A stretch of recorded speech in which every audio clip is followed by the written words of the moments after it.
BJP कह रही है कि चुनाव आयोग के बीएलओ को वहां कोई गड़बड़ी नहीं मिली है, उनको सारे वोटर मिल गए, जितने नाम लिस्ट में थे सारे के सारे उनको इंटैक्ट मिल गए।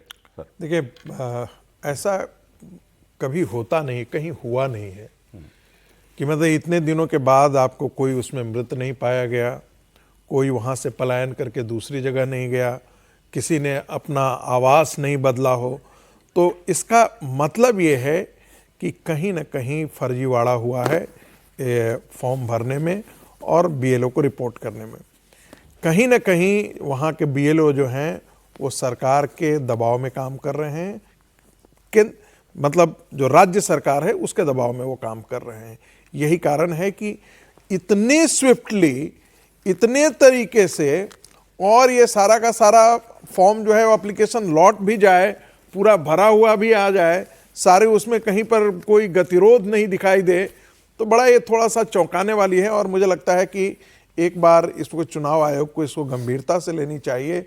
यदि संभव हो सके तो जितने भी आधार कार्ड के आधार पर जिनको आपने वहां पर वोटर लिस्ट में एनलिस्ट किया है, उन सब की एक बार फिर से जांच जरूर कर लेनी चाहिए, खास करके सीमावर्ती जिलों में जहां पर 1000 बूथ के बारे में जिक्र किया जा रहा है कि वहां पर फर्जीवाड़े की ज्यादा संभावना है।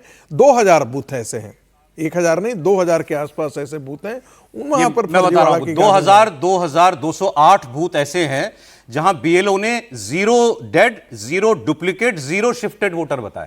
अब ये सवा 2000 बूथ पे। और सुने आगे, 7844 बूथ ऐसे हैं जहां पर उन्हें एक भी आदमी अनट्रेसेबल नहीं मिला। हर जगह ऐसा आदमी मिल जाता है, हम घर गए और हमको नहीं मिला, एक भी आदमी अनट्रेसेबल। एक लाइन से बोल रहे, बंगाल पहले से भी साइंटिफिक रिगिंग के लिए कुख्यात है। बोलपुर से जहां से लड़ते थे सोमनाथ चटर्जी जी, वहां पर 99.9% भी वोटिंग हुआ करती थी। तो आज भी वो रुका नहीं है। ये त्रिपाठी जी क्या बोलेंगे इस पर? ये मुमकिन है? संभव नहीं है। और संयोग देखिए कि आज सुबह ही एक फोन आया और उनका कि सिलीगुड़ी से हम कहीं जा रहे थे, तो ड्राइवर ने बताया कि ये आप इस तरह से जा नहीं सकते थे क्योंकि पिछले कुछ समय में वहां जो रोहिंग्या और बांग्लादेशी हैं वो वहां से भाग गए। एक तरफ तो ये खबरें आ रही हैं, अभी प्रतिदिन हम लोग इंडिया टीवी पर भी देख रहे हैं, प्रतिदिन जो रिपोर्ट आ रही है सीमावर्ती इलाकों में लोग खड़े हैं, भाग रहे हैं, जा रहे हैं। और बीएलओ जब कहता है कि 2208, अरे ये तो बहुत बड़ा नंबर है, मतलब ये असंभव है। और मुझे लगता है कि जब एसआईआर हो रहा है और ऐसा कोई आंकड़ा आए तो उस पर सेंट्रल ऑब्जर्वर की टीम बनाकर ऐसी जगहों की जांच कराई जानी चाहिए, वरना एसआईआर के बाद भी उसका जो परिणाम होना है वो शून्य आएगा और जिस तरह की धांधली होनी है, जिस तरह की गड़बड़ी होनी है वो की जाए। अब इस पर जवाब आया नहीं है इलेक्शन कमीशन का। हाँ सर, एक तो मैं ये समझना चाहता हूँ कि क्या पश्चिम बंगाल में इलेक्शन कमीशन स्वायत्त संस्था नहीं है, ऑटोनोमस बॉडी नहीं है? पहली बात। दूसरी बात, क्या इलेक्शन कमीशन ने एफिडेविट मांगा है भारतीय जनता पार्टी के नेताओं से कि जो आप कह रहे हैं इसका एफिडेविट देकर बताइए कि भाई ये सही बात है कि नहीं है? ठीक है, ये दोनों बात।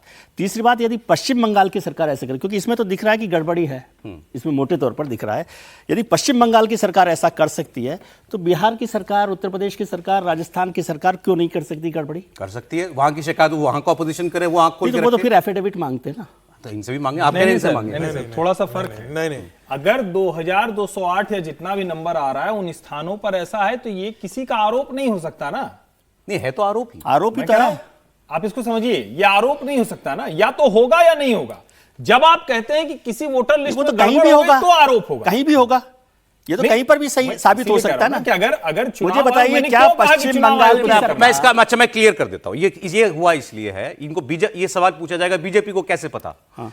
तो ये जो एक हफ्ता एसआईआर की डेडलाइन एक्सटेंड की है चुनाव आयोग ने, उसका जो रीजन दिया था वो रीजन ये था कि हर बूथ पर यही मृत, डुप्लीकेट, फर्जी वोटर का डेटा हम साथ साथ चुनाव की पॉलिटिकल पार्टीज के साथ शेयर कर रहे हैं, उसके लिए हमको एक हफ्ता एक्स्ट्रा चाहिए। तो मैं ये कह रहा हूं, मान रहा हूं कि उसी में पता लगा होगा बीजेपी को कि भाई इन्होंने इतने बूथ पे तो कुछ गड़बड़ पाया ही नहीं, तो ये कैसे मुमकिन है? मैं कह रहा हूं कि सब जगह जांच होनी चाहिए, इसकी भी जांच होनी चाहिए। इस मामले में कोई ये नहीं है कि जांच नहीं होनी चाहिए। नहीं, निश्चित रूप से मुझे लगता है कि चुनाव को इसकी एक बार फिर जांच करना चाहिए। अगर भारतीय जनता पार्टी के अगर प्रदेश अध्यक्ष इस बात का जिक्र कर रहे हैं, भारतीय जनता पार्टी के जो तमाम जमीन स्तर पर काम कर रहे हैं वो लोग इस बात का जिक्र कर रहे हैं कि भाई जो बीएलए है वो तृणमूल कांग्रेस के जो स्थानीय जो नेता है उनके दबाव में, सरकार के दबाव में, और हर जगह वहां पर इतना बीएलए जो है तृणमूल कांग्रेस उसका बहुत ज्यादा बीएलओ पर दबाव है। और ये कहा जा रहा है कि बीएलए के साथ जो अभिषेक बनर्जी ने कहा था कि बीएलओ को 1 मिनट भी अकेला नहीं छोड़ना है, हमेशा हमारा बीएलओ के साथ रहेगा। तो इतने दबाव में अगर उनके साथ वो है तो क्या उस तरीके से वो मैनिपुलेशन कर रहा है दबाव के अंदर, चुनाव इस बात की जांच करे। लेकिन इसका एक दूसरा पहलू भी निकल कर आ रहा है कि घुसपैठिए जो हमीरपुर बॉर्डर है 24 परगना, वो बॉर्डर खोल दी गई है। एक मतलब ऊपर हिंदुस्तान के जितने घुसपैठिए वो इस समय बांग्लादेश में हमीरपुर बॉर्डर पे जा रहे हैं और वहां डायरेक्ट बिना रोक टोक के, बिना एंट्री के आप बांग्लादेश जा रहे हो। यहाँ से भारत सरकार बॉर्डर जो बीएसएफ है वो आपको कुछ पूछ नहीं रही है, वहाँ बांग्लादेश की बॉर्डर पुलिस कुछ नहीं पूछ रही है। और ये खबर घुसपैठियों में सिर्फ बांग्लादेश में नहीं पूरे हिंदुस्तान में गई है। और ये कहा जा रहा है कि आसाम से, महाराष्ट्र से और तमाम राज्यों से घुसपैठिए बंगाल में हमीरपुर बॉर्डर पर जा रहे हैं और वहां से बांग्लादेश के अंदर घुस रहे हैं। तो मुझे लगता है कि एक अच्छी बात है कि अगर वहां से घुसपैठिए निकल रहे हैं, बट वैसे ही आ ना जाए जैसे जा रहे हैं। फिलहाल तो जाने के मतलब परमिशन अभी तो आ नहीं रहे वहां से। तो लेकिन इस पर जांच करनी चाहिए। नहीं, ये गंभीर मामला है, तो पूरी एक्सरसाइज खटाई में पड़ जाएगी। बीजेपी सर, समय नहीं हमारे है। पास बीएलए भी नहीं है वहां पर,